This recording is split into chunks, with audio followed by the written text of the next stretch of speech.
আমাদের ভাগ্য এত ভালো, এত ভালো, কি বলবো আপনাদেরকে। যখন আমাদের 40-45 কিলো ফুল উঠতো তখন 10 টাকা কিলো ছিল, আর এখন যখন 200-300 টাকা কিলো ফুলের, এখন আমাদের 200 গ্রাম ফুল ওঠে। কি ভাগ্য! ধান করেছি, এই এত টাকা পয়সা খরচা করে ধান জলের নিচে। কলা করেছি, কলা গাছ, যে কলার থোর আসে, কলা গাছগুলো ভেঙে, মাঝখান দিয়ে ভেঙে কলা গাছগুলো পড়ে যায়। চলবোটা তো কী করে চলবো, সংসার কী করে চালাবো?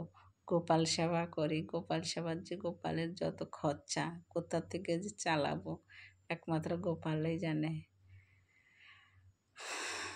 রাধারানীই জানে কী করে যে কি সংসার চালাবো, কিছুই বুঝতে পারছি না। রাধে রাধে।